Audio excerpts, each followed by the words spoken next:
What is up? I'm going to be doing a little unboxing and testing of this camera, the Canon Powershot V10. This video right now is currently being filmed on my Canon G7X, which is currently up listed on eBay because I'm replacing it with this camera. I am a minimalist, so I don't like having lots of camera equipment. I also need to make a bit of money. I put it up on auction, so it's getting like bidded on, which is actually really fun to watch. I'm like, oh, exciting. But yeah, I went into CEX today. Is it called CEX or is it called KEX? Riddle me that, I don't know. But yeah, this is where I got refurbed. This was not the price of it. I only paid 225, I believe. It's grade B, so it means it's like fully functioning. It might just like have a little scratch on it or something, which I don't care about. I buy all my electronics secondhand for economic reasons and for ethical reasons because it's always good to buy secondhand. Anyway, little unbox. Here's the camera. I actually had a problem with the original SD card. The SD card's in there now. The first SD card I bought, which was also secondhand,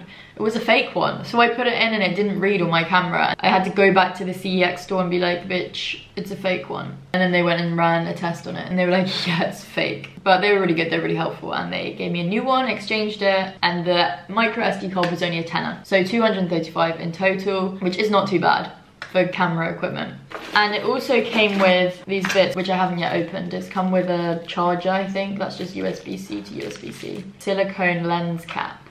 I didn't know it came with all this stuff, especially when buying secondhand. Unboxing me, I feel like this part of the video is the part that I always skip. I'll put timestamps below if you want to like skip to the part where I'm actually testing it, because I'm aware this shit's boring. Okay, so that just goes over the top. Cute. I mean, will I use that? Maybe. I mean, people complain that the lens is like too exposed, so they need the cap. It comes with these little earmuffs.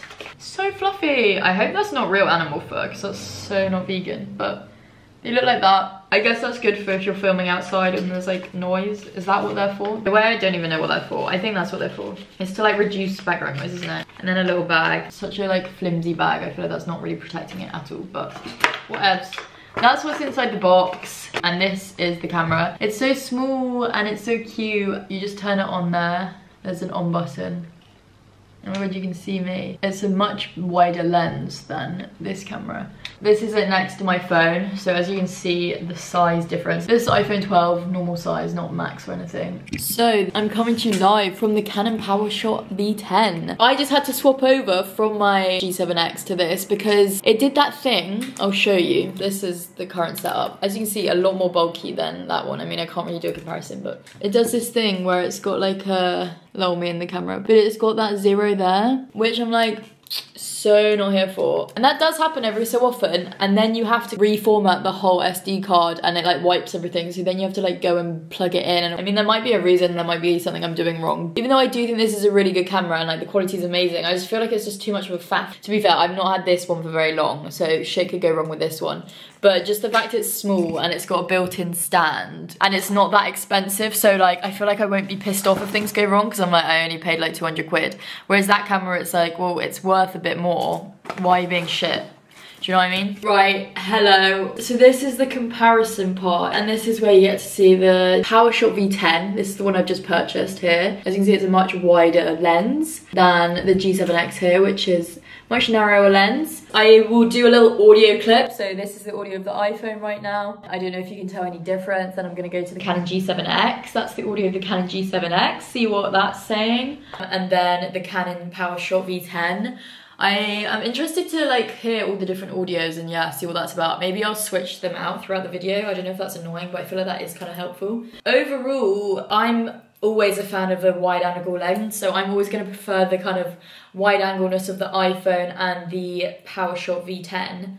But I do think the Canon G7X, the quality is a lot better, I can't lie. A lot of people say about the V10, like, why would you not just use on your phone? But I feel like the V10 does have a lot of positives. It's got the flip up screen, you can see yourself. It's got a built-in stand, unbelievable. I think that's such a good part of a camera. And it's nice that you can hold it vertically, but it still films horizontally. I'm a fan of that. It's gonna be difficult for me to do tests for like all of them, do you know what I mean? I mean, I can try pick them all up at the same time. I don't want to drop them is the problem, but we can try pick them up. So they're obviously being held at kind of like different levels. I don't know if that kind of ruins the vibe. My iPhone's a bit lower, but I'm not about to tape them all together and do what the pros do. The reason I'm selling the G7X and replacing it with this V10 is just ease. and like minimalism. I just like having one camera for everything. The G7X I use for my videos, but I just thought if there's a cheaper option out there, why would I not go for this V10? And then I tried filming with my phone, but I think the problem I have with the iPhone, this is an iPhone 12, and I just think maybe the iPhone 14 or something might be a bit better, but I'm not about to spend like $1,000 on a phone. Like, so yeah, that's kind of the situation. Let me know what you think's the best camera out of these three. The reason I'm doing this comparison as well, like this is not a camera channel that I have at all. I know fuck all about cameras really. I just go on reviews and base it on that. There weren't enough videos online comparing all of these three cameras. And I just wanted more comparison because I just do it based off how it looks and how it sounds. I guess we can do a like stable image thing because everyone chats shit that this V10 doesn't have good stabilization. So we'll do a stabilization. Running. I feel like the iPhone and the Canon G7X do have good stabilization. But like, who the fuck's walking around like this? I mean, I'm not gonna like shake it because that's just not realistic to a camera, but I can just like walk around. I guess if I run, see if I run and if it's like all over the place. I can see the G7X quality is unbelievable. It's good, we're not gonna lie about it. And part of me is like, oh, why am I selling that camera when it's such good quality? But I just don't pick it up enough and it means I don't film as much. I also wanna make a bit of money. I bought the G7X ages ago when it was worth way less. And so selling it now, I'm making a profit and then spending not much on this little V10. So I feel like overall, it's probably a good move. The G7X is trending right now, so it's a good time to sell it. Okay, hi, so I hope that like side by side was kind of helpful. I'm now gonna film each bit, like what I like about each camera, but like with the camera that I'm talking about. So V10 we'll start with. Obviously smaller, it's lighter, and therefore it's much more portable. I think that's the main kind of like love thing about this camera. Like it's so lightweight, you can just hurl it around.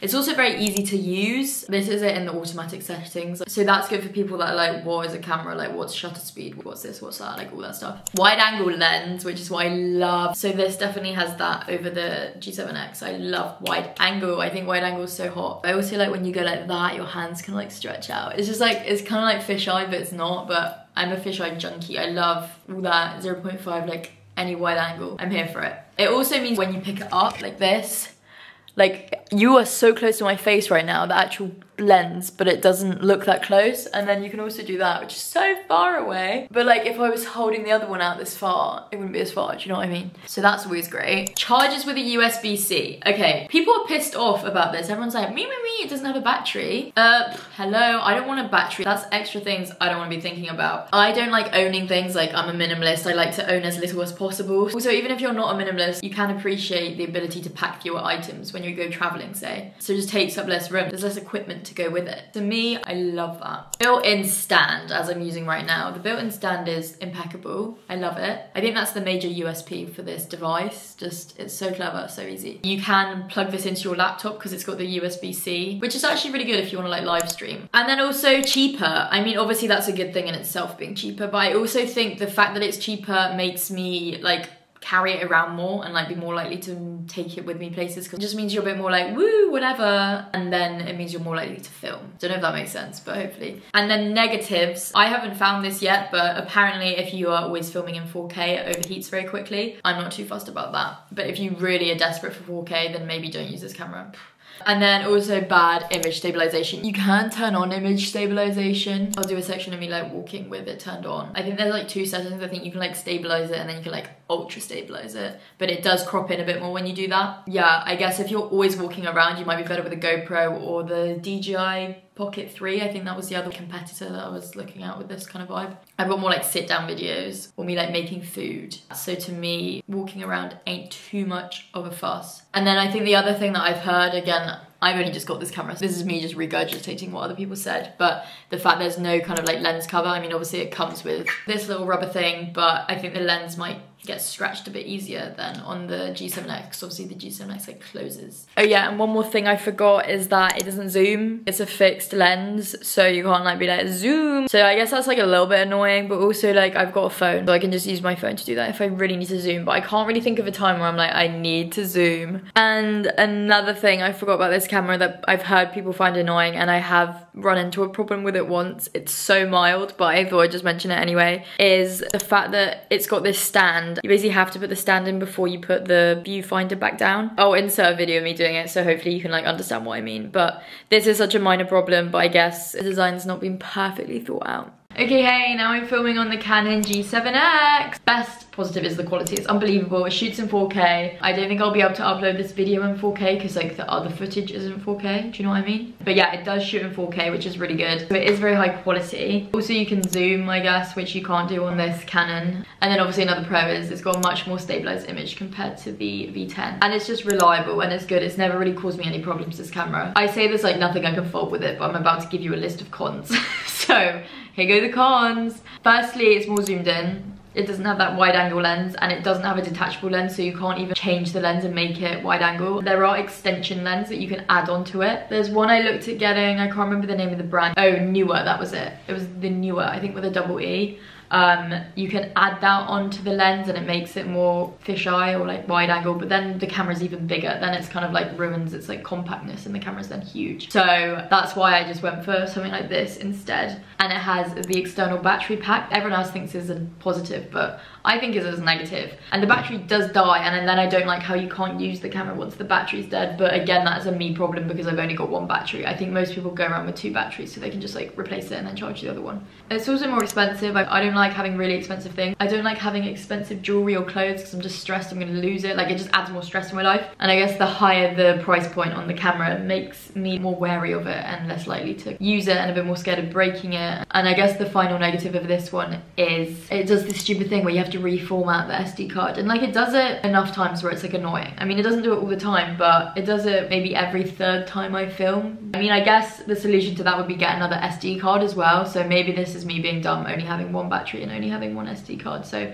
there probably are ways around all this stuff, but as I say, I'm a minimalist. I just like having 1 of each thing. But yeah, overall I really have enjoyed this camera. It's been a really good camera to get me filming and it's really good quality. But yeah, I think now it's time to, most people would say downgrade, but I'm gonna say upgrade to this little cheap thing, just because it's easier, it's lighter, it's made of plastic, and it's still Canon. I'm still familiar with the way it works. And then finally the iPhone. This is the iPhone 12. Yeah, the pros and cons of the iPhone. So first con / pro, to be fair, it's a pro and a con, is the fact it doesn't have the flip up screen, so you can't like look at yourself. So I don't really know if I'm in frame or not, or like I don't know if it stopped recording. Like all those things are very annoying about it, like just being in frame and recording. But I do think the positive of that is you look at the lens, whereas I think with the other 2 cameras it's so tempting to just look at yourself. The second positive is that you always have it with you. You're always carrying around your phone. So I guess this is the like ultimate minimalist camera because it's a camera but it does so many other things. And I think the quality of it's really, really good. I think the time where it shines the most is outdoors when you've got a load of natural lighting, and the fact it has the 0.5 thing, that's what I'm filming in now. I'll do a little section where it's not in 0.5 so you can like see that.